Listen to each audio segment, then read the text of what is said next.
کیا خوبصورت اشعار شاعر لکھتے ہیں کہ محبوب کی محفل کو محبوب سجاتے ہیں، محبوب کی محفل کو محبوب سجاتے ہیں، اور آتے ہیں وہی جن کو سرکار بلاتے ہیں۔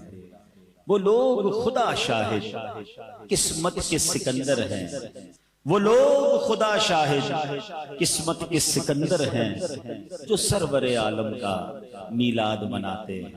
اور آقا کی ثنا خوانی دراصل عبادت ہے، آقا کی ثنا خوانی دراصل عبادت ہے۔ ہم نعت کی صورت میں قرآن سناتے ہیں۔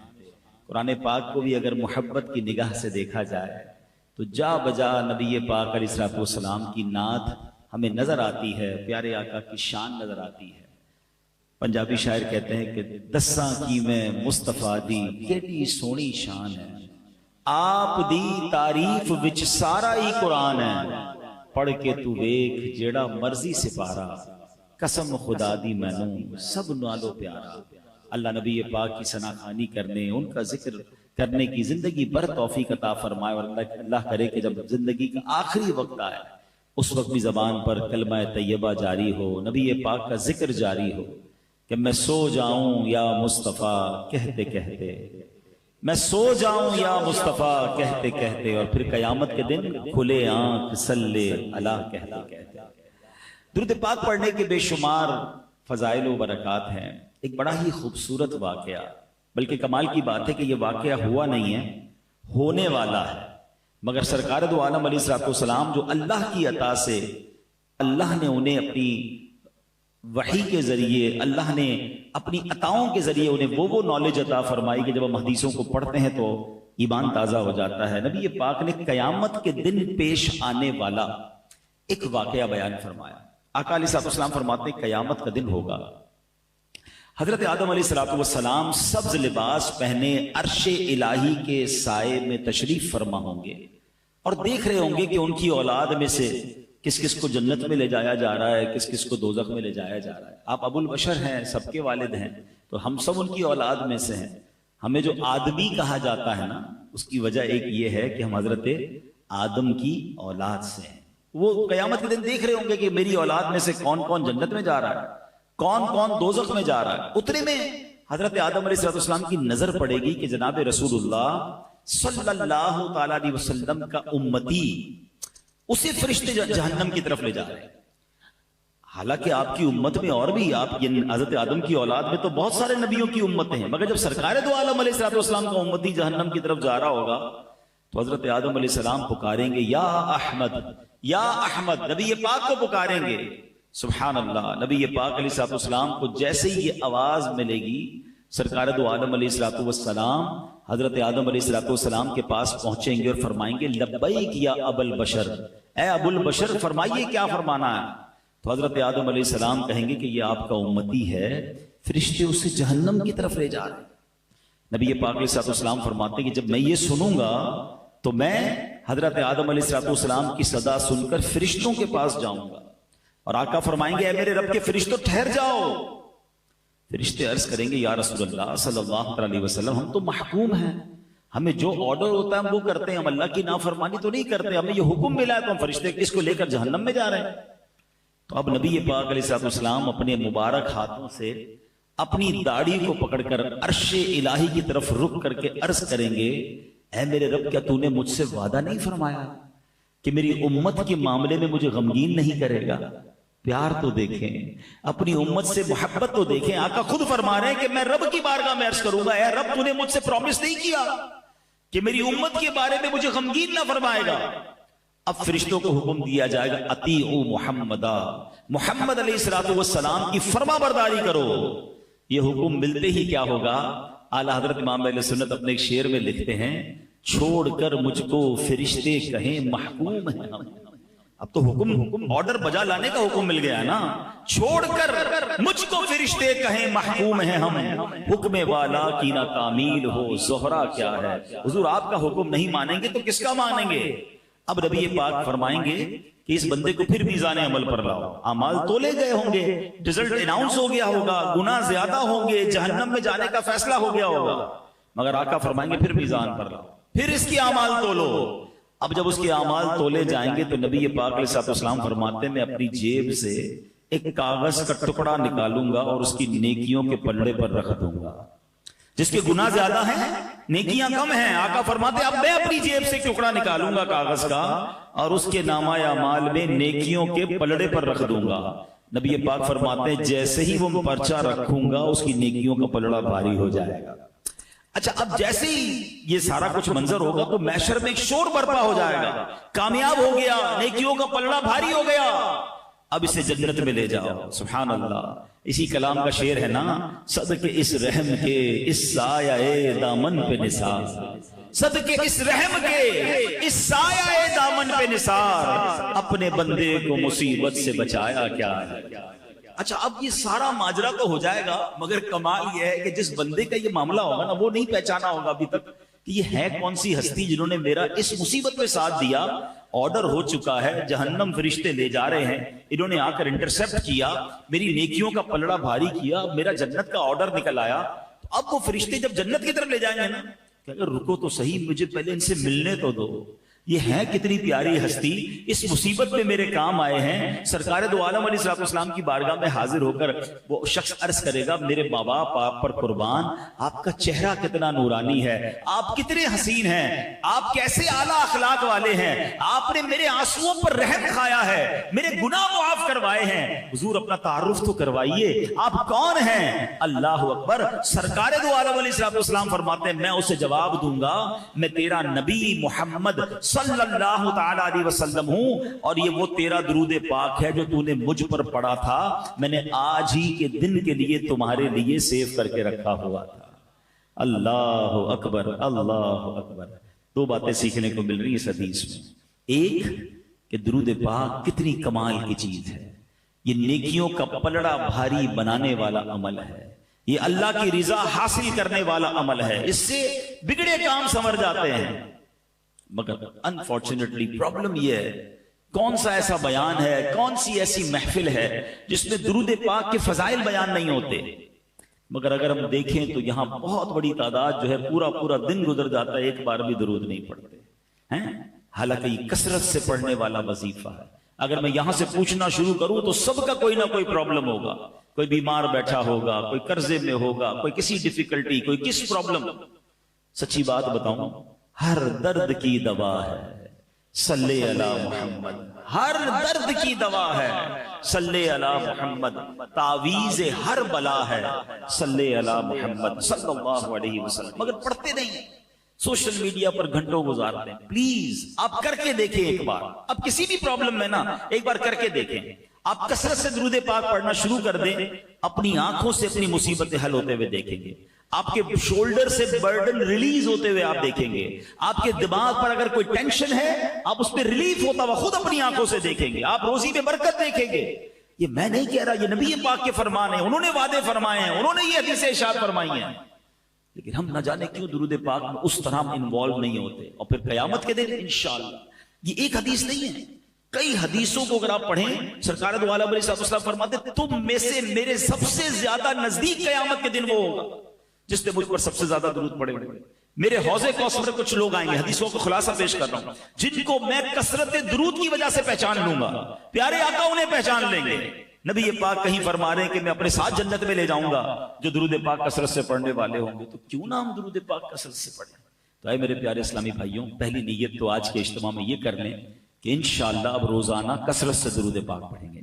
ایک بار محبت کے ساتھ پڑھ لیں، صلو علی الحبیب صلی اللہ تعالی علی محمد صلی اللہ علیہ وسلم. اس حدیث سے ایک اور جو خوبصورت بات سیکھنے کو ملی کہ سرکار دو عالم علیہ الصلوۃ والسلام قیامت کے دن کس طرح اپنے امتیوں کی شفاعت فرمائیں گے، کس طرح تلاش کر کر کے گناہ گاروں کی بخشش کروائیں گے. یعنی کتنا پیار ہے انہیں کہ اس دن جب ساری دنیا کے لوگ جمع ہوں گے سرکار دو عالم علیہ الصلوۃ والسلام کو اپنے امتیوں کا خیال ہوگا. نبی پاک کے بہت سارے کمالات، بہت سارے اوصاف ہم نے سنے ہیں، مگر آج پرٹیکولرلی شفاعت مصطفیٰ صلی اللہ علیہ وسلم، یہ کتنا بڑا انعام ہے اس امت پر. یہ نبی پاک پر بھی انعام ہے کہ ان کو قیامت کے دن کیسی عزت کا مقام عطا کیا جائے گا. ہم سنیں گے آگے بیان میں. اور پھر ہم گناہگاروں پر یہ کتنا بڑا احسان ہے کہ ہم اس نبی علیہ الصلوۃ والسلام کے امتی ہیں جن کو رب نے مقام محمود عطا فرمایا, جو شفاعت کبریٰ فرمائیں گے. آج سنتے جائیے اور ایمان تازہ کیجئے, اپنی محبت میں اور اضافہ کیجئے, اور آخر میں انشاءاللہ بیان کے میں یہ بھی بتاؤں گا کہ وہ کون سے اعمال ہیں اگر اس کو ہم اپنا لیں تو انشاءاللہ شفاعت کے حقدار ٹھہر جائیں گے. انشاءاللہ نبی پاک شفاعت ملنا مزید آسان ہو جائے گی. اب ذرا سنیے گا, حضرت حرب بن سریج رحمت اللہ تعالی علیہ فرماتے کہ ایک مرتبہ امام زین العابدین رضی اللہ تعالیٰ عنہ کے شہزادے امام محمد رحمت اللہ تعالی علیہ کی میں خدمت میں حاضر ہوا, اور میں نے عرض کی, آل رسول ہیں امام زین العابدین کے صاحبزادے امام محمد, کہ اے پیارے امام, عراق کے لوگ کہتے ہیں کہ قیامت میں نبی پاک علیہ السلام شفاعت فرمائیں گے, ذرا یہ فرمائیے کیا یہ شفاعت حق ہے؟ سوال کیا ان سے. تو حضرت امام محمد کیا کہتے ہیں, خدا کی قسم شفاعت حق ہے. مجھے حضرت محمد بن حنفیہ نے حدیث بیان کی, انہوں نے مسلمانوں کے چوتھے خلیفہ مولا علی شیر خدا کرم اللہ تعالی وجہ الکریم سے یہ حدیث سنی ہے کہ نبی پاک علیہ السلام نے فرمایا, میں روز قیامت شفاعت کرتا جاؤں گا یہاں تک کہ میرا رب مجھے فرمائے گا, ارضیت یا محمد, یعنی اے پیارے محبوب کیا آپ راضی ہو گئے؟ میں عرض کروں گا ربی ارضیت, اے میرے رب میں راضی ہو چکا ہوں. سبحان اللہ, یعنی نبی پاک کی رضا اللہ کو محبوب ہوگی. اور سبحان اللہ پھر آگے جو کمال کا جملہ ارشاد فرمایا نا, یہ سمجھیے اس بیان کا عطر ہے. اگر آپ اس ٹیسٹ کو لے لیں گے نا, آپ کی روح بھی آج خوش ہو جائے گی. حضرت حرب بن سریج فرماتے ہیں کہ امام محمد نے یہ حدیث شریف سنانے کے بعد فرمایا, اے اہل عراق, کیا تم یہ سمجھتے ہو کہ قرآن کریم میں سب سے زیادہ امید دلانے والی یہ آیت ہے؟ اگر میں اب آپ سب سے سوال کروں کہ قرآن کی وہ کون سی آیت ہے جو سب سے زیادہ امید دلاتی ہے, تو جنہوں نے کچھ قرآن ترجمے سے پڑھا ہے 99% وہ یہ جواب دیں گے کہ ایک آیت ہے جو گناہگاروں کے لیے بڑی امید والی ہے. وہ کون سی ہے؟ لا تقنطوا من رحمت اللہ. اللہ فرماتا ہے اللہ کی رحمت سے مایوس نہ ہونا, بڑی امید ہے اس میں. مگر امام محمد کیا فرماتے ہیں؟ کہتے نہیں, ہمارے نزدیک یہ نئی آیت نہیں ہے, بلکہ ہم تمام اہل بیت کا یہ متفقہ فیصلہ کہ سب سے زیادہ امید دلانے والی قرآن کی آیت یہ ہے جس میں رب نے ارشاد فرمایا وَلَسَوْفَ يُعْطِيكَ رَبُّكَ فَتَرْضَىٰ, اے محبوب ہم قریب تمہیں اتنا عطا فرمائیں گے کہ تم راضی ہو جاؤ گے. اچھا بڑی کمال کی بات ہے, اس میں تو سرکار دو عالم علیہ السلام کو عطا کیا جا رہا ہے نا, اس میں ہمیں کیوں خوش ہونا ہے؟ امت کے لیے کیا انعام ہے؟ اللہ اپنے حبیب سے فرما رہا ہے وَلَسَوْفَ يُعْطِيكَ رَبُّكَ فَتَرْضَىٰ, اے محبوب اب قریب تمہیں اتنا عطا فرمائیں گے کہ تم راضی ہو جاؤ گے. آپ کو پتہ ہے نبی پاک پر جب یہ آیت نازل ہوئی تو سرکار دو عالم علیہ السلام نے کیا فرمایا؟ آقا علیہ السلام نے اس وقت فرمایا جب تک میرا ایک بھی امتی جہنم میں ہوا میں راضی نہیں ہوں گا. کہتے ہیں یہ آیت سب سے زیادہ امید دلانے والی ہے کہ رب نے اپنے حبیب کو راضی کرنے کا وعدہ فرمایا, اور حبیب پاک نے اپنی امت سے کیا وعدہ کر لیا کہ میں راضی نہیں ہوں گا جب تک میرا ایک ایک امتی جہنم سے باہر نہ نکال دوں. اے میرے پیارے اسلامی بھائیوں, اب ذرا غور کیجئے, دنیا میں اگر ہم نے کسی کو بلینک چیک دے دیا جائے کہ مانگیے کیا مانگنا ہے, آفر کوئی کرے کہ بتاؤ کیا چاہیے, تو ہمیں تو شاید اپنے ہی لوگ یاد آئیں گے, اپنے گھر والے یاد آئیں گے, اپنے فیوچر پلانز یاد آئیں گے. اللہ نے گویا نبی پاک کو اس آیت میں بلینک چیک عطا فرمایا وَلَسَوْفَ يُعْطِيكَ رَبُّكَ فَتَرْضَىٰ, اے محبوب ان قریب تمہارا رب تمہیں اتنا دے گا کہ تم راضی ہو جاؤ گے. آقا اپنے لیے مانگتے, اپنی آل کے لیے, اپنی فیملی کے لیے. اے امتیوں ہم سے کتنا پیار ہے, جب تک ایک بھی امتی جہنم میں ہوگا میں رب سے راضی نہیں ہوں گا, یعنی میں اس کو جہنم سے نکال لوں گا. اے میرے پیارے اسلامی بھائیوں, شفاعت کے بارے میں عقیدہ کیا ہونا چاہیے یہ بڑا ضروری ہے. اپنا بلیف سمجھ لیں ایز اے مسلم, ہمارا شفاعت کے بارے میں ہمارا عقیدہ کیا ہونا چاہیے. یاد رکھیے کہ ہمارے پیارے آقا علیہ السلام قیامت کے دن شفاعت فرمائیں گے, آپ کی شفاعت قبول کی جائے گی, اس کا عقیدہ رکھنا یہ واجب ہے. ٹھیک ہے, شفاعت مصطفیٰ کا انکار کفر ہے. کیوں کفر ہے؟ کہ شفاعت کا جو انکاری ہے وہ قرآن کی آیتوں کا انکاری ہے. وہ حدیثوں کا انکاری ہے، کیونکہ قرآن میں واضح طور پر محبوب پاک کی شفاعت کا بیان ہے۔ اب میں چند قرآن پاک کی آیتیں اور چند حدیثیں بیان کرتا ہوں کہ کہاں کہاں نبی پاک کی شفاعت کا بیان ہے۔ ایک تو یہی آیت وَلَسَوْفَ يُعْطِيكَ رَبُّكَ فَتَرْضَىٰ، اے محبوب ان قریب تمہارا رب تمہیں اتنا دے گا کہ تم راضی ہو جاؤ گے۔ اور نبی پاک کا یہ فرمانا کہ جب تک ایک امتی بھی جہنم میں ہوا میں راضی نہ ہوں گا، یہ پہلی آیت۔ اب دوسری سنیے، اللہ کریم ارشاد فرماتا ہے 26ویں پارے میں سورہ محمد آیت نمبر 19، ارشاد ہوا وَاسْتَغْفِرْ لِذَنبِكَ وَلِلْمُؤْمِنِينَ وَالْمُؤْمِنَاتِ۔ آسان ترجمہ قرآن کنز العرفان، اور اے حبیب اپنے خاص غلاموں اور عام مسلمان مردوں اور عورتوں کے گناہوں کی معافی مانگو۔ اب ذرا غور کیجئے، معاف کرنے والا کون ہے؟ رب ہے۔ جس نے معاف کرنا ہے وہ خود ہی نبی پاک کو کیا فرما رہا ہے کہ اپنی امت کے لیے مجھ سے استغفار کر لو تاکہ میں ان سب کی بخشش فرما دوں۔ اب بتائیے کیا نبی پاک رب کا کوئی فرمان ٹال سکتے ہیں؟ اس کا مطلب یہ ہوا کہ رب ہی نے فرمایا ہے کہ اے محبوب اپنی امت کی مجھ سے سفارش کرو، ان کے لیے استغفار کرو۔ تو قرآن کی یہ آیت بھی بتا رہی ہے کہ نبی پاک کو شفاعت کا حق عطا فرمایا، شفاعت کا تحفہ عطا فرمایا گیا۔ اور سبحان اللہ، اب آئیے پارہ 15 سورہ بنی اسرائیل آیت نمبر 79 میں ارشاد ہوتا ہے عَسَىٰ أَن يَبْعَثَكَ رَبُّكَ مَقَامًا مَحْمُودًا۔ کتنی خوبصورت آیت ہے۔ اللہ فرماتا ہے قریب ہے کہ آپ کا رب آپ کو ایسے مقام پر فائز فرمائے گا کہ جہاں سب تمہاری حمد کریں گے۔ مقام محمود کیا ہے؟ نبی پاک سے ہی سوال کیا گیا کہ یا رسول اللہ مقام محمود کیا ہے؟ فرمایا ہوا الشفاعہ، وہ شفاعت ہے۔ سبحان اللہ، مقام محمود نبی پاک علیہ السلام کو جب عطا کیا جائے گا نا، وہ قیامت کے دن ایسا نرالا منظر ہوگا، اللہ اکبر۔ انشاءاللہ عاشقان رسول اس دن کے انتظار میں ہیں۔ سیدی اعلیٰ حضرت کہتے ہیں نا عرش حق ہے مسند رفعت رسول اللہ کی، دیکھنی ہے حشر میں عزت رسول اللہ کی۔ خدا کی قسم اس دن نبی پاک کی عزت ساری دنیا دیکھے گی۔ اور یہ بھی یاد رکھیے گا کہ اس دن صرف مسلمان نہیں غیر مسلم بھی مان جائیں گے۔ جو آج نبی پاک کی شفاعت کے منکر ہیں وہ بھی مان جائیں گے، کیونکہ رب نے انہیں مقام کیسا دینا ہے وہ اپنی آنکھوں سے سب کچھ ہوتا ہوا دیکھ رہے ہوں گے، وہ مقام کیسا ہوگا۔ آئیے حدیث پاک کا خلاصہ سنیے اور ایمان تازہ کیجئے۔ نبی پاک کی خصوصیت یہ ہے کہ روزے قیامت پیارے آقا علیہ السلام سب سے پہلے اپنے روزہ مبارک سے باہر تشریف لائیں گے۔ جیسے ہی آپ اپنی قبر انور سے باہر آئیں گے،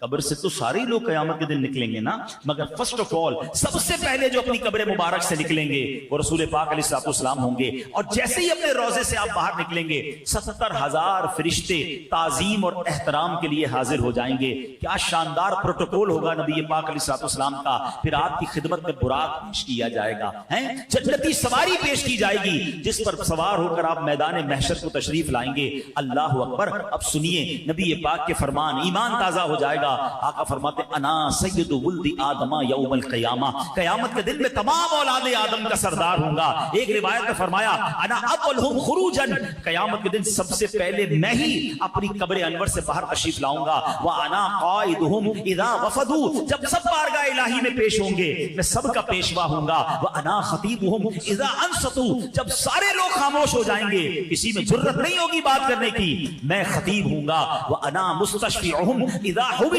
جب انہیں روک لیا جائے گا حساب شروع نہیں ہو رہا ہوگا میں ان کی شفاعت کروں گا۔ وَأَنَا مُبَشِّرُهُمْ إِذَا أَيْئِسُوا، جب سب مایوس ہوں گے میں انہیں خوشخبری سناؤں گا۔ الکرامۃ والمفاتیح یومئذ بیدی، اس دن بزرگی اور عزت بھی میری ہوگی اور جنت کی چابیاں بھی میرے ہاتھ میں ہوں گی۔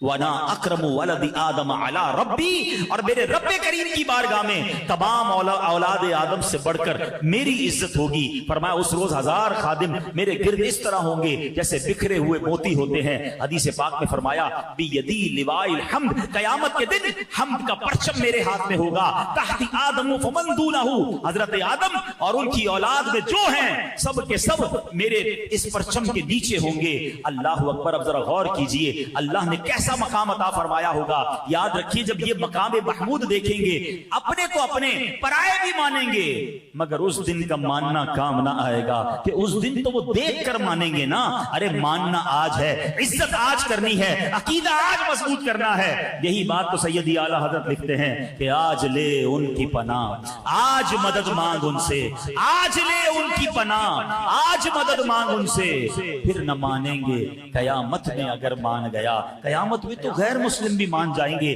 جب ایسا مقام دیکھیں گے. اب تصور کیجئے وہ کیسا دن ہوگا. زمین تانبے کی ہوگی, لوگ اپنے پسینے میں ڈبکیاں کھا رہے ہوں گے, انتظار ہوگا کہ ختم نہیں ہو رہا ہوگا. کبھی گرمی کے اندر ہمیں کوئی 5-10 منٹ باہر کھڑا کر دے اور کہے جناب 10 منٹ رکیے اور 10 منٹ بعد آئیے گا, وہ 10 منٹ نہیں کٹتے ہیں کیونکہ پسینے سے بندہ شرابور ہو جاتا ہے, بندہ فوراً کوئی سایہ ڈھونڈتا ہے. مگر اس دن اللہ کے عرش کے سوا کوئی سایہ نہ ہوگا. اب کیا ہوگا جب بہت گرمی لگے گی, بہت ٹائم گزر جائے گا, تو اہل محشر آپس میں مشورہ کریں گے کہ کچھ تو کرو, کسی سے تو بات کرو, حساب کتاب ہی شروع ہو جائے. کھڑے کھڑے جناب گرمی میں سارے تھک گئے.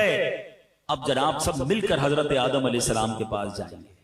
جب حضرت آدم کے پاس جائیں گے نا تو جا کر کہیں گے اے ابو البشر, آپ سب سے پہلے دنیا میں آئے ہیں, آپ اللہ کی بارگاہ میں سفارش کریں اور ہمارے اس مصیبت سے ہماری نجات دلائیں. کیا ہوگا؟ حضرت آدم کہیں گے نفسی نفسی اذهبوا الی غیری. آج جیسا رب نے غضب کیا ہے پہلے ایسا غضب کبھی نہ کیا ہوگا, کسی اور کے پاس جاؤ. یہ سارے محشر کے لوگ ڈھونڈتے ڈھونڈتے حضرت نوح علیہ السلام کے پاس پہنچیں گے. اے نوح, آپ آدم میں ثانی ہیں, آپ اللہ کی بارگاہ میں, آپ نجی اللہ ہیں, آپ اللہ کی بارگاہ میں ہماری سفارش کریں. آپ فرمائیں گے اذهبوا الی غیری نفسی نفسی. آج رب نے جیسا غضب کیا ایسا پہلے کبھی نہیں کیا. اہل محشر پھر تلاش کرتے ہوئے حضرت ابراہیم کے پاس آئیں گے. آپ تو خلیل اللہ ہیں, اللہ کے دوست ہیں, آپ اللہ سے عرض کریں. وہ بھی کہیں گے اذهبوا الی غیری. اس کے بعد حضرت عیسیٰ علیہ السلام کے پاس آئیں گے, وہ بھی منع کر دیں گے. آخر اہل محشر کہیں گے ہمیں کوئی راستہ تو بتا دیں, کوئی کلو تو دے دیں, ہم جائیں تو کس کے پاس جائیں. جب یہ سب گھوم پھر کر حضرت عیسیٰ کے پاس آئیں گے نا, حضرت عیسیٰ کہیں گے ایک ہی شخصیت ہے جو آج مدد کر سکتی ہے, وہ اللہ کے آخری نبی ہیں, وہ رحمت للعالمین ہیں, جناب رسول اللہ صلی اللہ علیہ وسلم کے پاس چلے جاؤ, آج وہ تمہاری مدد کریں گے, انہی کے ہاتھ میں شفاعت کا دروازہ ہے. اللہ اکبر. اب یہ اہل محشر جب حضرت جناب رسول اللہ صلی اللہ علیہ وسلم کے پاس آئیں گے تو میرے آقا علیہ السلام یہ نہ کہیں گے اذهبوا الی غیری. آقا فرمائیں گے انا لہا انا صاحبکم, آؤ میرے غلاموں, آج میں اسی دن کے لیے ہوں. سبحان اللہ. اسی منظر کو کس خوبصورت انداز میں مولانا حسن رضا خان صاحب لکھتے ہیں نا, وہ لکھتے ہیں کہیں گے اور نبی اذهبوا الی غیری, کہیں گے اور نبی اذهبوا الی غیری. میرے حضور کے لب پر انا لہا ہوگا, میرے حضور کے لب پر انا لہا ہوگا.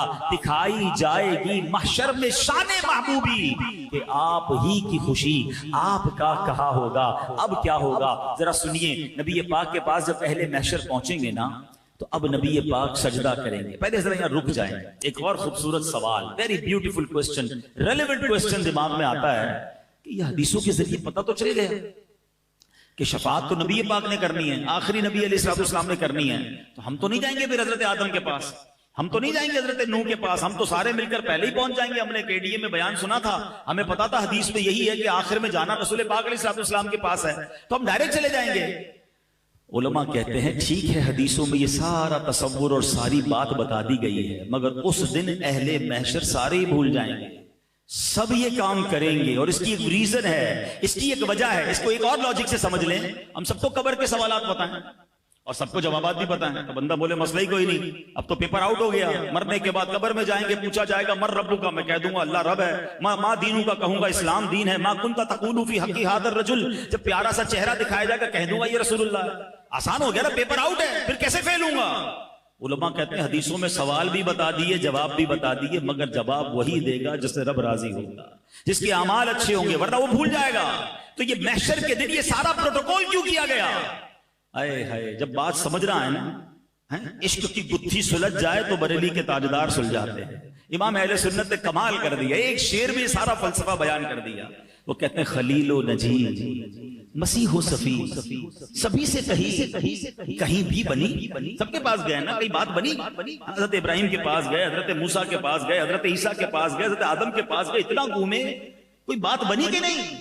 خلیل و نجی مسیح و صفی, سبھی سے کہیں بھی بنی. یہ بے خبری, یہ خلق پھری کہاں سے کہاں تمہارے لیے. یہ ساری خلق کو, یہ ساری مخلوق کو جو پھرایا گیا ہے, یہ حضور آپ کے لیے پھرایا گیا. اور کیوں پھرایا گیا؟ یہ سارے محشر کا جو مقصد ہے کیا ہے جناب؟ بہت ایزی تھا. پیدا ہوتے جب قبر سے باہر نکلتے سب کے ہاتھ میں رپورٹ کارڈ پکڑا دیا جاتا. رپورٹ تو پہلے ہی تیار ہے نا, کرامن کاتبین نے لکھا ہوا ہے کہ ہم نے کیا کیا اعمال کیے ہیں. کتنی نیکیاں کتنے گناہ، قبر سے نکلتے کہا جاتا گناہ زیادہ ہے، تم جاؤ جہنم میں، تمہاری نیکیاں جاؤ جنت میں. یہ اتنا بڑا محشر سجایا گیا، کہیں پل صراط، کہیں جناب میزان عمل، کہیں حوض کوثر. اللہ اکبر سبحان اللہ. شاعر کہتے ہیں فقط اتنا سبب ہے انعقاد بزم محشر کا. There is only one reason. ایک ہی وجہ ہے یہ محشر کا میدان سجانے کے لیے، فقط اتنا سبب ہے انعقاد بزم محشر کا. آقا تمہاری شان محبوبی دکھائی جانے والی، بتانا ہے کہ میرے محبوب کا مرتبہ کیسا ہے. جس نے یہاں رسول پاک کی محبت کو دل میں تھاما، جس نے یہاں ان کی سچی غلامی اختیار کی، اس کی شفاعت ہونی ہے، اس کی مغفرت ہونی ہے. ساری زندگی نمازیں پڑھی، ساری زندگی روزے رکھے، مگر عشق رسول نے دل میں نہیں ہے، اس کا کچھ نہیں بننا ہے. جمعے کے خطبے میں ایک جملہ بار بار آپ نے سنا ہے، شاید ہزاروں بار سنا ہوگا، الا لا ایمان لمن لا محبت لا، الا لا ایمان لمن لا محبت لا. سنا ہے نا؟ کبھی اس کا معنی سمجھنے کی کوشش کی؟ اس کا مطلب کیا ہے؟ سن لو، اس کا ایمان نہیں جس کے دل میں نبی پاک سے محبت نہیں. محبت کے بغیر کچھ بھی نہیں ہے، وہاں کام آنی ہے. اب کیا ہوگا جب آقا کے پاس یہ اہل محشر پہنچیں گے نا، تو نبی پاک کیا کریں گے؟ ذرا سنیے گا. ایک تاریخی سجدہ ہوگا قیامت کے دن، ایک تاریخی سجدہ ہوگا. اور وہ سجدہ جب نبی پاک فرمائیں گے نا، آج میں اور آپ سجدہ کریں، کوئی اٹھاتا ہے سجدے سے؟ پتہ جب نبی پاک سجدہ کریں گے نا تو رب کی طرف سے ارشاد ہوگا، ارفع راسک یا محمد، اے محمد اپنا سر اٹھائیے. کیسا پیار ہے اللہ عز و جل اور نبی پاک علیہ السلام. رب اللہ کی بارگاہ میں غمگین سجدہ ہوگا نا، امت کی فکر میں یہ سجدہ ہوگا، بڑا طویل سجدہ ہوگا. ارشاد ہوگا ارفع راسک یا محمد، اے محمد سر اٹھائیے. پھر فرمایا جائے گا آپ کہیے، آپ کی سنی جائے گی. سل تعطا، مانگیے آپ کو دیا جائے گا. اشفا تشفا، آپ شفاعت کیجئے، آپ کی شفاعت قبول کی جائے گی. اللہ اکبر. پھر نبی پاک علیہ السلام اپنے غلاموں کی شفاعت فرمائیں گے. اور کتنی شفاعت فرمائیں گے یہ آپ کو بتاتا ہوں، لیکن یہ شعر آپ نے کئی بار سنا ہوگا نا. عرش حق ہے مسجد رفعت رسول اللہ کی، کہ نبی پاک کا جو بیٹھنے کا مقام قیامت کے دن کیا ہوگا؟ وہ عرش الہی ہوگا. یہ ایسے ہی نہیں کہہ دیا سیدی اعلیٰ حضرت نے. آؤ روایت سنو. روایتوں میں آتا ہے قیامت والے دن رب کریم نبی پاک علیہ السلام کو عرش اعظم پر بٹھائے گا. اگلے پچھلے سارے یہ فضیلت جان لیں گے اور سب کی زبان آپ کی تعریف میں مصروف ہو جائے گی. یہ وہ مقام محمود ہے جس کا قیامت کے دن رب نے قرآن میں وعدہ فرمایا. وہ کون سی آیت ہم نے سنی تھی؟ عسیٰ ان یبعثک ربک مقاما محمودا. قریب ہے کہ آپ کا رب آپ کو ایسے مقام پر فائز فرمائے گا جہاں سب تمہاری حمد کریں گے. اب آؤ میرے پیارے اسلامی بھائیوں، ہو سکتا ہے کسی کے دل میں آئے کہ شفاعت تو ہوگی مگر وہ تو نیکوں کی ہوگی، جو نبی پاک کے قریب ہوں گے ان کی ہو جائے گی. اربوں لوگ ہوں گے، ہمارا کیا بنے گا؟ اللہ اکبر. ایسے ہی نہیں، نبی پاک ہمارے اتنے پیارے آقا ہیں، ایسے امت کے غمخوار ہیں، ایسے فکر مند ہیں. سنو، نبی پاک علیہ السلام فرماتے ہیں مجھے دو باتیں، مجھے اختیار دیا گیا کہ دو باتیں ہیں، آپشن دیا کہ یا تو آپ کی آدھی امت کو جنت میں داخل کر دیا جائے یا آپ شفاعت لے لیں. سنیے گا حدیث پاک. There were two options. یا تو half of your ummat will go in Jannah، آپ کی آدھی امت بخش دی جائے، یا آپ شفاعت لے لیں. نبی پاک فرماتے میں نے شفاعت کو حاصل کر لیا کیونکہ وہ اس سے زیادہ برکت والی ہے، اس میں گنجائش زیادہ ہے، یعنی میں اپنی ساری کی ساری امت کو بخشوا لوں گا. ایک اور جگہ نبی پاک علیہ السلام فرماتے ہیں شفاعتی للہالکین من امتی، شفاعت میری امت کے ان لوگوں کے لیے ہے جنہیں گناہوں نے ہلاک کر دیا. میرے آقا گناہگاروں کو تلاش کر کر کے شفاعت فرمائیں گے. سبحان اللہ. مولانا حسن رضا خان صاحب اسی کی کیفیت کو بیان کرتے ہیں نا. وہ کہتے ہیں وہ پاک دل کے نہیں جس کو اپنا اندیشہ وجوہ میں فکر و تردد میں گر گیا ہوگا. اس دن سارے لوگ رو رہے ہوں گے، گھبرائے ہوئے ہوں گے، ہمارا کیا ہوگا؟ ارے نبی پاک تو بخشائے ہیں نا، مگر ان کے دل پر بھی فکر ہوگی، وہ بھی رنج میں ہوں گے. وہ اپنے لیے نہیں، وہ کس کے لیے؟ وہ امت کے لیے غمزدہ ہوں گے. فرماتے ہیں میں اللہ کی بارگاہ میں کھڑا رہوں گا، اپنے ممبر پر نہیں بیٹھوں گا. ہر نبی کے لیے ممبر بنایا گیا ہوگا، مگر میں رب کی بارگاہ میں اس لیے کھڑا رہوں گا کہ مجھے یہ ڈر ہوگا کہ کہیں مجھے جنت میں نہ بھیج دیا جائے اور میری امت پیچھے نہ رہ جائے. آپ سمجھ رہے ہیں اس بات؟ میں اور آپ تمنا کیا کر رہے ہیں کہ قیامت کے دن جلدی جلدی جنت میں بھیج دیے جائیں. نبی پاک فرماتے مجھے یہ خوف ہوگا کہ کہیں مجھے جنت میں نہ بھیج دیا جائے، میری امت پیچھے نہ رہ جائے۔ اللہ اکبر، ایسا خیال تو ماں باپ بھی نہیں کرتے اپنے بچوں کا جو نبی پاک اس دن فرمائیں گے۔ یہی بات مولانا حسن رضا خان صاحب لکھتے ہیں کہ عزیز بچے کو ماں جس طرح تلاش کرے، ارے کسی کا ماں کا بچہ گم ہو جائے کیسے ڈھونڈتا ہے؟ عزیز بچے کو ماں جس طرح تلاش کرے، خدا گواہ یہی حال آپ کا ہوگا۔ ہزار جان فدا نرم نرم پاؤں سے پکار سن کے اسیروں کی دوڑتا ہوگا۔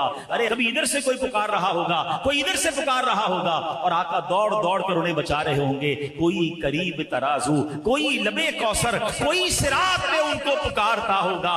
کسی کو لے کے چلیں گے فرشتے سوئے جہیم، وہ ان کا راستہ پھر کے دیکھتا ہوگا۔ آقا مجھے جہنم میں لے جایا جا رہا ہے، یا رسول اللہ میری شفاعت فرمائیے، اور آقا کرم فرما کر اس کی شفاعت فرمائیں گے۔ یہ حال نبی پاک کا قیامت کے دن ہوگا، اور خود فرماتے ہیں میں اپنے ممبر پر اس وقت تک نہیں بیٹھوں گا جب تک میرے امتیوں کو جہنم سے نہ نکال لوں۔ ایک اور حدیث پاک میں آتا ہے، نبی پاک فرماتے ہیں روئے زمین پر جتنے درخت اور پتھر ہیں، قیامت کے دن میں ان سب کی تعداد کے برابر آدمیوں کی شفاعت کروں گا۔ اتنی شفاعت فرمائیں گے۔ اللہ اکبر۔ ایک اور جگہ روایت میں ملتا ہے کہ ہر نبی کو ایک دعا دی گئی ہے۔ ویسے تو نبی کی ہر دعا قبول ہوتی ہے، مگر ایک اسپیشل دعا دی گئی کہ وہ جو مانگے گے انہیں عطا کیا جائے گا۔ نبی پاک نے پتہ کیا فرمایا؟ فرمایا ہر نبی نے اپنی دعا دنیا میں کر لی ہے، میں نے وہ دعا قیامت کے دن بچا کے رکھی ہے، اور وہ اس دن میں اپنی امت کے لیے کروں گا۔ اللہ اکبر۔ پیار تو دیکھے ہم سے۔ میں اب نوجوانوں سے 2 منٹ بات کرنا چاہتا ہوں۔ ہم لوگ کہتے ہیں میں فلاں فٹ بالر سے پیار کرتا ہوں، مجھے فلاں ایکٹر سے پیار ہے، مجھے فلاں کرکٹر بڑا اچھا لگتا ہے۔ گھر میں جاؤ تو تصویریں لگائی ہوئی ہیں، اس کو ایڈمائر کر رہے ہیں، اس کو فالو کر رہے ہیں، اس جیسے کپڑے، اس جیسے بال، اس جیسے سٹائل۔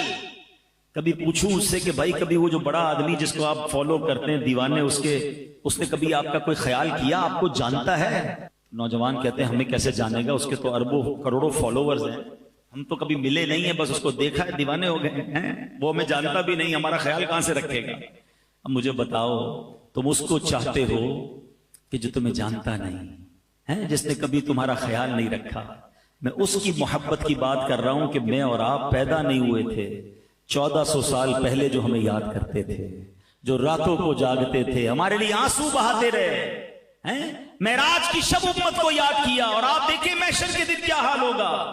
ارے واقعی اگر کسی سے محبت کرنی ہے، کسی پر فدا ہونا ہے، تو رسول پاک سے بڑھ کر کوئی ایسی ہستی نہیں ہے۔ اعلیٰ حضرت کہتے ہیں نا، جو نہ بھولا ہم غریبوں کو رضا، جو نہ بھولا ہم غریبوں کو رضا، یاد اس کی اپنی عادت کیجیے۔ اب آئیے، باتیں تو بہت ساری ہیں، مگر اب میں کچھ وہ اعمال بتا دیتا ہوں حدیثوں کے ذریعے، جس کے بارے میں نبی پاک نے فرمایا کہ یہ عمل کرنے والے کو میری شفاعت ملے گی۔ شفاعت حاصل کرنی ہے نا، تو کچھ ایسا بننے کی بھی تو کوشش کریں۔ پیارے آقا فرماتے قال لا الہ الا اللہ خالصا من قلبہ۔ ایک دن نبی پاک سے حضرت ابو ہریرہ نے پوچھا، یا رسول اللہ قیامت کے دن آپ کی شفاعت کی سعادت کون پائے گا؟ کون آپ کی شفاعت حاصل کر سکتا؟ کتنا خوبصورت جواب دیا، قال لا الہ الا اللہ خالصا من قلبہ۔ فرمایا جس نے دل کے اخلاص کے ساتھ کلمہ طیبہ پڑھا ہوگا وہ شفاعت کا حقدار ہے۔ مبارک ہو، ہم سب مسلمان ہیں، مگر اب ایمان کی حفاظت بھی کرنی ہے۔ ہاں، یہ ون وے ٹریفک نہیں ہے۔ the most growing religion on earth، اس وقت دنیا میں سب سے تیزی سے اسلام پھیل رہا ہے، لیکن ایک بات یاد رکھیے کہ ایسا نہیں ہے کہ کوئی مسلمان اسلام سے پھر نہیں سکتا۔ قرآن کیا کہتا ہے؟ یا ایھا الذین آمنوا اتقوا اللہ حق تقاتہ ولا تموتن الا وانتم مسلمون۔ اے ایمان والو، اللہ سے ڈرو جیسا کہ ڈرنے کا حق ہے، اور مت مرنا نہیں مگر مسلمان۔ دیر از اے بگ کوسچن۔ شروع میں کہا جا رہا ہے ایمان والو، تو ایمان والا تو موت بھی مرے گا۔ ہمارا تو کانسیپٹ یہی ہے نا کہ بھائی مسلمان ہو گیا، اب کیا ہے، اب تو انشاءاللہ ایمان کے ساتھ جائیں گے۔ نہیں، قرآن وارن کر رہا ہے، ولا تموتن الا وانتم مسلمون، مت مرنا مگر مسلمان۔ It means there is some type of doubt کہ ایمان مرنے سے پہلے چھینا جا سکتا ہے۔ آپ کو پتا ہے سرکار دو عالم علیہ السلام کے صدقے ہمیں ایمان ملا ہے نا، نعت میں پڑھتے نا، تیرے صدقے میں آقا سارے جہاں کو دین ملا۔ مگر وہ کیا دعا کرتے؟ یا مقلب القلوب ثبت قلبی علی دینک، اے دلوں کو پھیرنے والے، میرے دل کو اپنے دین پر ثابت قدمی عطا فرما۔ تو پلیز دو باتیں کرنی، ایک تو ایمان کی فکر کرنی ہے، ایمان کی حفاظت کے لیے دعا کریں، کچھ تھوڑی سی فکر کریں۔ آپ کی قیمتی گاڑی ہے، قیمتی موبائل ہے، قیمتی اشیاء ہے، اس کی حفاظت کی فکر کرتے ہو؟ سب سے زیادہ قیمتی کیا ہے میرے اور آپ کے پاس؟ وہ ایمان ہے، اور ایمان بہت سارے طریقوں سے چھن سکتا ہے۔ ایک تو یہ ہے کہ بندہ دعا کرے، اس کی وجہ کیا ہے کہ ہمارا سب سے بڑا دشمن کون؟ قرآن کہتا ہے اِنَّهُ لَكُمْ عَدُوٌّ مُبِينٌ، شیطان اوپن اینیمی۔ قرآن کہتا ہے شیطان پتہ کیا چاہتا ہے؟ الٹیمیٹ گول شیطان کا کیا ہے کہ وہ تو جہنم میں جائے گا نا، بے ایمان ہے، وہ چاہتا ہے میں ان کا بھی ایمان کسی طرح چھین لوں اور یہ بھی میرے ساتھ جہنم میں جائے۔ تو اب اس کے پلانز ہیں، اس پلانز کو سمجھنا ہوگا۔ برے خاتمے کے اسباب میں علماء کہتے ہیں بری صحبت، گناہوں کی تکرار، بار بار ہر وقت گناہ کرتے رہنا۔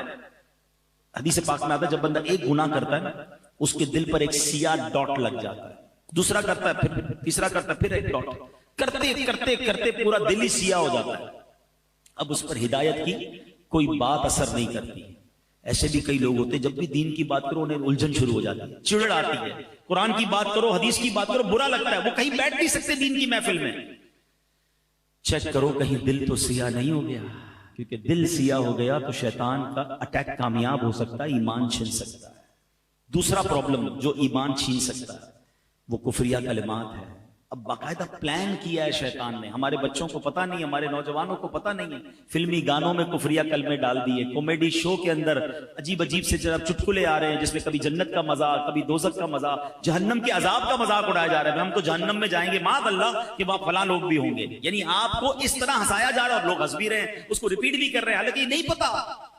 ان تمام چیزوں میں ہماری ایک لمٹ ہے، ہم اس لمٹ کو کراس کریں گے تو دائرہ اسلام سے خارج ہو سکتے ہیں۔ تو ہمیں ان تمام چیزوں کا علم، بری صحبتوں سے بچنا ہے، بولتے سے پہلے خیال کرنا ہے، ہر جگہ بولنا نہیں ہوتا، ہر بات میں آپ اپنی لب کشائی نہیں کر سکتے۔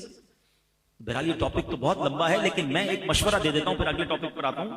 ایک کتاب میں آپ کو سجیسٹ کرتا ہوں، one of the beautiful book on that subject, بلکہ میں کہوں کہ صدیوں میں ایسی کتاب نہیں لکھی گئی ہے۔ اللہ سلامت رکھے امیر اہل سنت، فاؤنڈر آف دعوت اسلامی مولانا الیاس قادری صاحب کو کتاب کا نام ہے کفریہ کلمات کے بارے میں سوال و جواب۔ آپ بلیو کریں، ایک بار اس کتاب کو پڑھ لیں، کہتے ہیں نا ذہن کی کھڑکیاں کھل جائیں گی کہ یار یہ جملے تو مذاق میں کہہ رہے ہوتے ہیں، ہم تو دوستوں میں بیٹھ کے کہہ رہے ہوتے ہیں، ہمیں پتہ ہی نہیں ہے، مگر وہ جملے بعض اوقات زبان سے نکلتے ہیں جو بندے کو ایمان سے خارج کر دیتے ہیں۔ یہ شاکی پلان کر کے داخل کیے گئے ہیں ہماری گفتگو میں، ہمارے محاوروں میں، ہمارے جناب فلموں ڈراموں کے اندر۔ تو ایمان کی فکر کریں، ولا تموتن الا وانتم مسلمون، مت مرنا مگر مسلمان۔ اب بھی ہو سکتا ہے کسی کے ذہن میں خیال آئے کہ یار یہ مولانا صاحب نئی بات لے آئے، بھائی یہ کہاں ایمان کیسے ختم ہوگا، بھائی مسلمان ہیں، مسلمان ہو کے بھی ایمان سے جائیں گے۔ اعلیٰ حضرت نے 100 سال پہلے ایک بات سمجھائی تھی، سونا جنگل رات اندھیری، چھائی بدلی کالی ہے، سونے والو جاگتے رہیو، چوروں کی رکھوالی ہے۔ آج ہو کیا گیا ہے کہ قرآن کی انٹرپریٹیشن کرنے، حدیث بیان کرنے، دین بیان کرنے نت نئے لوگ آ رہے ہیں جو کہیں سے علم دین سیکھا نہیں ہے، چند کتابیں پڑھ لی، چند لاجکس پڑھ لی اور لوگ ان کی باتیں سن رہے ہیں۔ اور یہی تو وہ ایمان کے ڈاکو ہیں کہ جو آپ کے دل میں ایک ایسی سوئی چبو دیں گے کہ کسی کو اولیاء کرام سے دور کریں گے، کسی کو صحابہ سے دور کریں گے، کسی کو علماء سے دور کریں گے۔ الٹیمیٹ گول یہ ہے کہ انہیں اسلام سے دور کرنا ہے۔ آپ کی پہلے بنیادیں ہلکی ہوں گی نا، جب آپ اولیاء سے بھی دور، صحابہ سے بھی دور، علماء سے بھی دور ہو جائیں گے تو اینڈ آف دا ڈے اسلام سے بھی دور ہو جائیں گے۔ یہ پلان ہے، اب لوگ سمجھ نہیں رہے اور انہیں سنی جا رہے ہیں۔ تو ہمیں دین بھی ان سے سیکھنا ہے جو باقاعدہ سرٹیفائیڈ عاشق رسول علماء کرام، تاکہ ہمارے دین کی اساس مضبوط رہے۔ کبھی آپ نے یہ کیا کہ آپ کا گھر بنانا ہو اور آپ کہیں یار ڈاکٹر دوائی بڑی اچھی دیتا ہے، جب جاتا ہوں علاج ٹھیک ہو جاتا ہے، چلو گھر بھی اسی سے بنا لیتا ہوں۔ آپ کہیں گے نہیں یار ڈاکٹر اچھا ہے مگر بلڈر نہیں ہے۔ ایک بلڈر سے گھر بنایا، اس نے گھر بہت اچھا بنایا، اس نے کہا گھر بڑا اچھا بنایا، بقرعید میں جانور بھی اسی سے کٹوا لیتا ہوں۔ کہ نہیں یار وہ کسائی تھوڑی ہے، وہ بلڈر ہے۔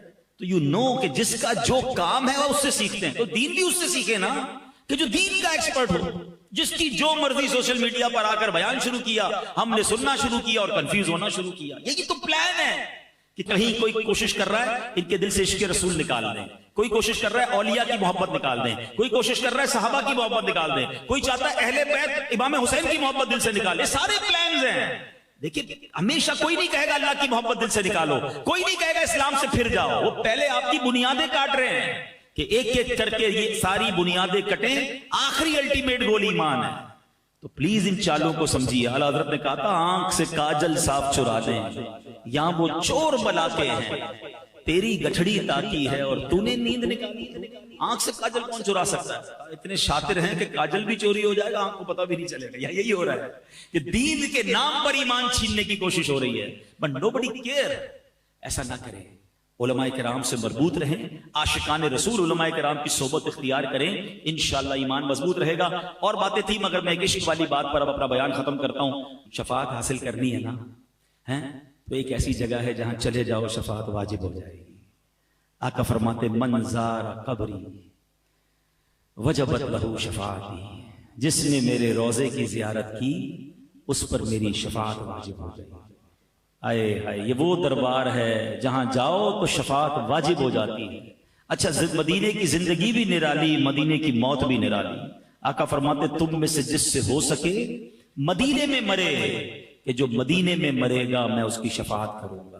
ادھر کی موت بھی نرالی۔ اعلیٰ حضرت کہتے ہیں نا طیبہ میں مر کے ٹھنڈے چلے جاؤ آنکھیں بند، سیدھی سڑک یہ شہر شفاعت نگر کی ہے۔ تو مدینے جایا کیجیے اور یاد رکھیے، اس کی تڑپ رکھیے، اس کی دعا کیجیے، اس کی التجا کیجیے۔ اگر کوئی مجھے غریب سن رہا ہے نا اور اب دل میں یہ خیال آ رہا ہے کہ یار مدینے تو امیر جا سکتے ہیں، اتنے سارے پیسے، پاسپورٹ، ٹکٹ، تو یہ آپ کی بھول ہے۔ مدینہ پیسے سے نہیں جاتا بندہ۔ ہاں، میں نے اربوں پتی دیکھے ہیں، ساری دنیا دیکھی ہے، مدینہ نہیں دیکھا۔ اور کئی غریب دیکھے ہیں جن کے پاس رہنے کو گھر نہیں ہے، آقا نے کئی بار انہیں مدینہ دکھا دیا ہے۔ کہاں کا منصب، کہاں کی دولت، قسم خدا کی ہے یہ حقیقت، جنہیں بلایا ہے مصطفیٰ وہی مدینے کو جانے۔ مدینے جانے کے بہانے ڈھونڈا کر، ہاں مدینے نہ جانے کے بہانے نہیں ڈھونڈا کر۔ لوگ کہتے ہیں یار ابھی ذرا کاروبار سیٹ ہو جائے، تھوڑی بچی کی شادی ہو جائے، فلاں کام اٹکا ہے، جیسے ٹھیک ہوگا پھر جاؤں گا عمرہ کرنے، پھر جاؤں گا حج کرنے، پھر جاؤں گا مدینے۔ اعلیٰ حضرت کہتے ہیں نا پھر نہ کروٹ لی مدینے کی طرف، پھر نہ کروٹ لی مدینے کی طرف، ارے چل جھوٹے بہانے، وہاں کے لیے تو بہانہ تلاش کرے۔ آپ کو مثال کے طور پر کوئی پلاٹ پسند آ جائے، آپ گھر کی کوئی چیز بیچ کے پلاٹ لے لیتے ہیں۔ کوئی گاڑی خریدی ہے، بندہ کہتا ہے زیور بیچ لو، گاڑی لینا ہے۔ مدینے کے لیے بھی ایسے ہی کیا کرو، کچھ آگے پیچھے کرنا بھی پڑے نا، چلے جایا کرو مدینے۔ ہاں، اور یہ نہ سوچو یہ کام سدھرے گا پھر جاؤں گا، یہ کام نپٹے گا پھر جاؤں گا۔ ارے ادھر جاؤ، سارے کام نپٹتی ادھر سے ہیں، مٹتے ہیں جہاں بھر کے آلام مدینے میں، بگڑے ہوئے بنتے ہیں سب کام مدینے۔ میں نے امیروں سے زیادہ سخی غریبوں کو دیکھا ہے، کچھ غریب تو کمال کرتے ہیں۔ اور صحیح بتاؤں، جیسا غریب مدینے پہنچتا ہے نا اس کا صدقہ مل جائے۔ میں کئی ایسے غریبوں کو دیکھا، ایک بار میں نے ایک سے پوچھا، میں نے کہا یار مدینے آئے ہو کیسے آئے؟ کہتے جوڑ کے جو کچھ تھا نا سب خرچ کر دی۔ میں نے کچھ بھی نہیں، بولے کچھ بھی نہیں، جو تھا کچھ چیزیں تھی وہ بھی بیچ دی۔ میں نے کہا اب؟ کہتے لینے آیا ہوں، خالی کر کے آیا ہوں، اب لینے آیا ہوں، اور اس گلی میں آیا ہوں کہ اس گلی کا گدا ہوں میں جس میں مانگتے تاجدار۔ یہ کمال کرتے ہیں، یہ سب کچھ ختم کر کے پہنچ جاتے ہیں مکے مدینے، اب بھر کے آتے ہیں۔ امیر یہی سوچتا رہتا ہے 3 لاکھ کا ٹکٹ ہو گیا، 50,000 کا ویزا ہو گیا، ابھی اتنے، حالانکہ کروڑوں لاکھوں روپے ادھر ادھر خرچ ہو رہے ہوں گے، مکے مدینے حج کا خرچہ ہی چبھ رہا ہوتا ہے ان کو۔ یہ مت کرنا، یہ رہ جائے گا، اور یہ نصیب والوں کو ملتا ہے۔ شوق پیدا کرے دل میں، ایسا شوق آ جائے کہ زندگی کا سب سے بڑا شوق یہی بن جائے۔ وہ پنجابی شاعر کہتے ہیں نا، مینو شوق مدینے جاون دا، میرے دل وچ حسرت ہور نہیں، آقا تیری مرضی ساڈا تے کوئی زور نہیں، ہمارا کوئی زور نہیں۔ کروڑوں روپے ہو آپ کے پاس، اگر بلاوا نہیں تو نہیں جا سکتے۔ بس مانگتے رہیں، عرض کرتے رہیں، اور خدا کی قسم دنیا میں کئی شہر ہیں جو آپ 2 4 5 بار کے بعد دیکھنا نہیں چاہتے۔ بندے کی فیوریٹ جگہ بھی ہونا، بندہ کہتا ہے دیکھ لیا یار اب کہیں اور چلو، کتنی بار جائیں اس ملک میں، کتنی بار جائیں اس شہر میں، مگر مدینہ وہ شہر ہے کہ 1000 بار دیکھے جی نہیں بھرتا۔ بلکہ سچی بات یہ جس نے جتنا دیکھا ہے نا وہ اتنا تڑپتا ہے، نہ دیکھنے والا بھی تڑپ رہا ہے، دیکھنے والا زیادہ تڑپ رہا ہے۔ شربت دید نے ایک آگ لگائی دل میں، تپش دل کو بڑھایا ہے بجھانے نہ۔ کیسی گلیاں اور کیسی فضائیں ہیں۔ صحابہ نے تو نبی پاک کی خوشبو سونگھی تھی نا، آقا کے جسم سے مشک سے زیادہ خوشبو پیاری آتی تھی، اور صحابہ کرام گلی کے کنارے کھڑے ہو کر پہچان لیتے تھے کہ نبی پاک یہاں سے گزرے ہیں۔ مگر سچی بات یہ ہے 1450 سال ہو گئے، کسی عاشق رسول کی آنکھوں پر پٹی باندھیں، ہاں اس کو مدینے لے جائیں، بتائیں نا کہاں لے جا رہے ہیں۔ اگر وائرس نہیں ہے نا ناک میں، پہلے آیا تھا کووڈ وائرس، سونگنے کی صلاحیت ختم ہو گئی تھی، اگر اب بھی کچھ لوگوں کے عجیب عجیب وائرس ہوتے ہیں، عشق رسول ہے، اگر عشق رسول ہے تو پھر کیا ہوگا؟ آنکھوں پہ پٹی باندھ کر مدینے لے جائیں، وہ بتائے گا۔ عرصہ ہوا طیبہ کی گلیوں سے وہ گزرے ہیں، کتنا عرصہ؟ more than 1400 years ago۔ عرصہ ہوا طیبہ کی گلیوں سے وہ گزرے ہیں، اس وقت بھی گلیوں میں خوشبو ہے پسینے کی۔ آج بھی مدینے کی گلیاں بتا رہی ہیں کہ کس کا مسکن ہے، کس کا شہر ہے۔ تو مدینے جایا کرو، اس کی تڑپ دل میں رکھے، درود پاک کی کثرت کریں، کیونکہ وہاں شفاعت ملتی ہے۔ من زار قبری وجبت لہو شفاعت، یا کا فرماتے جس نے میرے روضے کی زیارت کی اس پر میری شفاعت واجب ہو گئی۔ اللہ بار بار مکہ پاک مدینہ طیبہ کی حاضری نصیب فرمائے، ہم سب کو نبی پاک سے سچی محبت عطا فرمائے، وہ اعمال کرنا نصیب فرمائے جو نبی پاک کی رضا والے ہیں، ان اعمال سے بچائے جس سے آقا راضی ہو جاتے ہیں۔ ایک عمل بتا دیتا ہوں جو نبی پاک کی ناراضی والا سبب عمل ہے۔ آقا فرماتے فمن رغب عن سنتی فلیس منی، جس نے میری سنت سے منہ موڑا وہ مجھ سے نہیں۔ تو قیامت کے دن اگر آقا نے یہ کہہ دیا کہ جاؤ میں تمہاری شفاعت نہیں کرتا، تم تو میری سنت پر عمل ہی نہیں کرتے تھے بلکہ سنت کا مذاق اڑاتے تھے، کدھر جائیں گے؟ سنت کو تھامیے۔ اور الحمدللہ آج کے دور میں ایک ایسا ماحول ہے جہاں ہر قدم پر سنت کی بات کی جاتی ہے، سنتوں بھرا اجتماع، سنتوں بھرا بیان، سنتوں بھرا ماحول، سنتوں بھرا مدنی قافلہ۔ دعوت اسلامی والے آپ کو قدم قدم پر سنتوں کی باتیں کرتے نظر آتے ہیں۔ تو آئیے اس ماحول سے وابستہ ہوں، دعوت اسلامی کے مرکز فیضان مدینہ جاتے رہا کریں، ہمارا مدنی چینل دیکھیں، اس طرح کے بیان سننے ہوں تو مدنی چینل ہے، سوشل میڈیا پہ اپنا ہمارا اکاؤنٹس فالو کریں، تو یہ بیان سنتے رہیں گے تو عشق رسول میں اضافہ ہوگا، نبی پاک سے محبت میں اضافہ ہوگا۔ اللہ کرے کہ گناہوں بھری زندگی چھوڑ کر ہم سنتوں بھری زندگی گزارنے میں کامیاب ہو جائیں، آمین بجاہ النبی الامین صلی اللہ علیہ وسلم۔